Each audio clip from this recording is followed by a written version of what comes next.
63 minutes to 8. You're listening to Morning Report. A taped conversation between former National MP Jami-Lee Ross and party leader Simon Bridges and his deputy Paula Bennett, released today, shows the leadership tried to keep their internal problems out of the public eye. Extracts of the conversation were broadcast by Newshub's AM show. Newshub says it was recorded early last month as National was negotiating with Mr Ross over the terms on which he'd take leave from Parliament, and Ms Bennett suggests citing either medical or family reasons. In the taped conversation, Ms Bennett tells Mr Ross they're trying to deal with him in the lightest possible way, and Mr Bridges makes it clear to Mr Ross that there's still a promising future for him with National, depending on how he behaves in the days and weeks ahead.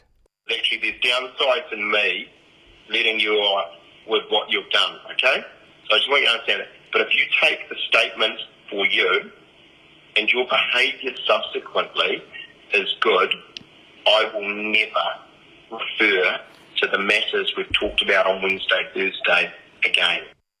Simon Bridges is the National Party leader in the studio in Auckland. Kia ora. Is this a cover-up? Sorry, Susie, we'll just make sure I can hear you properly. Can you hear me now, Mr Bridges? Yeah, thank you. Sorry. Is this a cover-up? No, I think what it is a complex, serious situation where I was seeking to factor in and balance inappropriate conduct, disruptive conduct, but also very serious health issues in the best way I could. And I think we got it right. You speak of disloyalty on the tape. What is the disloyalty? Well, I'm not going to go into details. I think the reality of all of this is I've been criticised for breaching privacy. I want to make sure I'm respecting all concerned, including Jami-Lee Ross, at this time. But we're not talking about the leak inquiry at this point, are we? No, we're not. At that point in time, I did not know So who there was is other responsible disloyalty for from Jami-Lee Ross, you say? Correct. About a week before this conversation, I put those matters to him in terms of inappropriate conduct I'd only just learnt of, and similarly disloyal, disruptive conduct. Then on the basis of medical specialist advice, we took some time, and then Jami-Lee Ross telephoned, and that's you're hearing snippets of that conversation. How many women had complained to you, to Paula Bennett, to the National Party by this point regarding Jami-Lee Ross? At that point, 4 or 5. I think the points I would make there is I dealt with them very promptly. I was dealing with them in accordance with the women's wishes, and they seem to be very clearly different to some more serious allegations that have been made in the media and more recently than this. What do you mean by that? Well, exactly what I said, which is that this was inappropriate conduct.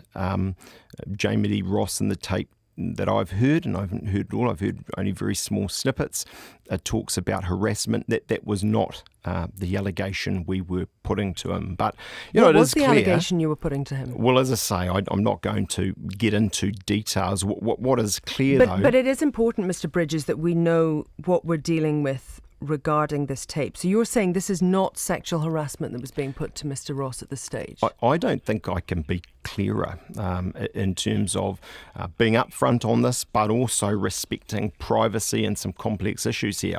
I was balancing these issues and on the other side of it, a very clear mental health situation I'd had specialist advice on. And over the entire tape, I am sure if it is played, will come through very clearly through that. Because the difficulty is that I'm looking at a report here from the 18th of October, which I think is probably over 2 weeks after the tape was recorded that we're hearing this morning. Speaking to reporters today, Mr Bridges says Mr Ross would have been kicked out of the party much earlier if he'd known about the alleged conduct. This is regarding the harassment of women and the newsroom story. But you seem to know about that on October the 2nd in this recording. What I'm saying to you, which is exactly what transpired, is I learnt about inappropriate conduct for 4 or 5 women. I put those within 24 hours to Jami-Lee Ross. It was conduct that required disciplinary action, if you want to put it that way. But then what transpired was very significant. health and well-being matters that I had to deal with. And so I was seeking to balance those all along the way. What I'm also saying to you is that since then there have been further matters that have in the media come forward that seem more significant. So you're saying that the 4 or 5 women that had come forward to the National Party are wholly different to the women that spoke to Newsroom? I don't know for certain, but that's my understanding largely.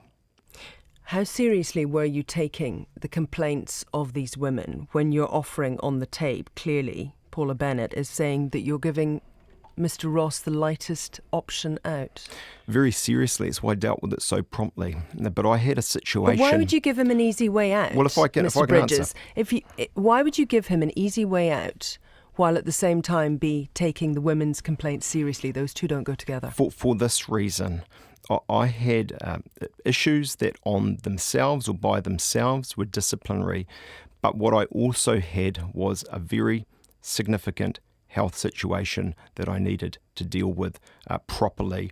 And it seemed to me that the right solution, in a sense, on all of that was significant leave so that those matters could be dealt with. But you specifically say you can give him this lightest option, and you specifically dangle the prospect of promotion and return. No, How can that... No, wait a minute. How can you be dangling the prospect of promotion and return? I don't think Mr. there's Bridges on that. I don't think that's a fair characterisation. But I've listened to the tape. Have you listened to it all? And I've listened to the tape extracts that I've heard, and in that you clearly offer a promotion. Why would you do that when you are dealing with these serious complaints that you say require disciplinary action? You're already saying for the reasons we'll sweep I've it made, under the carpet and you can have a return. No, that's entirely incorrect. And in fact, what I have learnt throughout this is that the privacy issues here are serious. It was never going to be a scenario where I would be able to openly and fully transparently talk about this given the sensitivities involved. I was seeking to deal with the immediate issues of a workplace, but also very serious health issues. And the way to do that was for Jami-Lee Ross to go on leave. Now, that is what happened. He was always, as an elected member of Parliament, then in a position to come back. And so were we you would just be pretending wanting to. Then? No. Were you just pretending to be open and transparent on this? No, as I say to you, in the circumstances, I got it right. I was trying to deal with serious issues that were pressing at that time on the basis of medical advice. I got it right. Or were you trying to massage the situation with Jami-Lee Ross so that he would feel supported by you saying, oh, you can have a promotion, you can have a return? I have answered those questions, and I think what we need to see now, actually, or what would be desirable, is the full context of this so people can evaluate it. But I personally am focused on holding government to account. Jami-Lee Ross is no longer a member of the National Party, a member of our caucus, and we've got significant things where New Zealanders expect us to be fronting up and fronting. But he was a member of your caucus at the time of this recording, and this is really politics laid bare, isn't it? The facade's ripped off. It's pretty uncomfortable listening for you. I don't accept that. I don't accept that this was politics laid bare, in your words.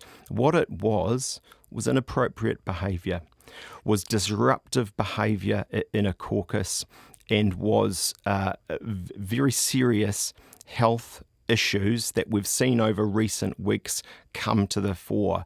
As a leader, I took it very seriously. I was balancing and factoring these matters and we did the right thing by everyone concerned in the outcome. Oh, but it's death by 1,000 cuts, this, isn't it? Because there's another tape, and maybe there'll be another one, and you're going to have to keep coming and talking about them. No, because I'm not focused on this. I'm focused on, in the last couple of weeks, ensuring a climb down from the Prime Minister on regional fuel tax, on highlighting and I think getting change on a remarkable and incredibly wrong decision in relation to Carol Shrewbrick. We're doing what we do best in National and what New Zealanders expect us to do in their interests, and it's not in relation to the matters that we're talking about. The women involved, the women who came forward to you, or indeed the women who went to Newsroom, should they be different?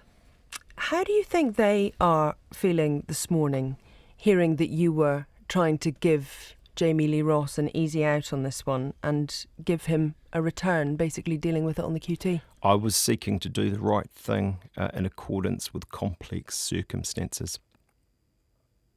Thank you very much this morning for your time. Simon Bridges, the National Party leader, speaking to us in the Auckland studio. It's 12 to 8. Members of the Hawke's Bay Fish and Game Council are being investigated for possible conflicts of interest and breaches of the Wildlife Act.